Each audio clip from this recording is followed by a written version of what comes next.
It's about 4:28 in the morning here in Paris. Welcome back to the Ingraham Angle. Now more of my exclusive interview with President Trump. We passed Nancy Pelosi as we were walking up to the stage earlier. She said some pretty harsh things over the last 24 hours, leaked out from her caucus. She said, I don't want impeachment. I want him in prison, meaning you. How do you work with someone like that? I think she's a disgrace. I actually don't think she's a talented person. I've tried to be nice to her because I would have liked to have gotten some deals done. She's incapable of doing deals. She's a nasty, vindictive, horrible person. The Mueller report came out. It was a disaster for them. They thought their good friend Bobby Mueller was going to give them a great report, and he came out with a report with 13 horrible, angry Democrats who were totally biased against me. A couple of them worked for Hillary Clinton. They then added 5 more, also Democrats. With all of that, 2.5 years, think of it.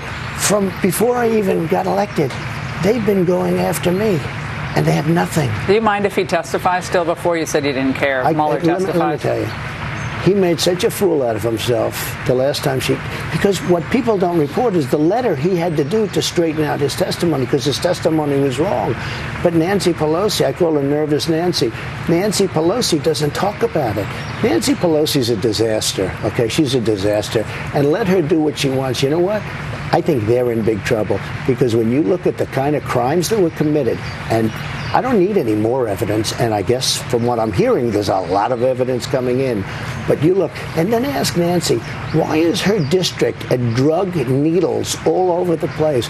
It's the most disgusting thing, what she's allowed to happen to her district, with needles, with drug addicts, with people living in the middle of the streets, with people living on the sidewalk. You can't go. She ought to focus on that, because she's a disaster.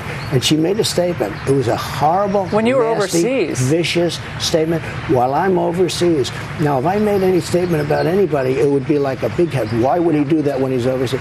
She did it when she is a terrible person. And I'll tell you, her name, it's Nervous Nancy, because she's a nervous wreck. On Tuesday, Joe Biden once again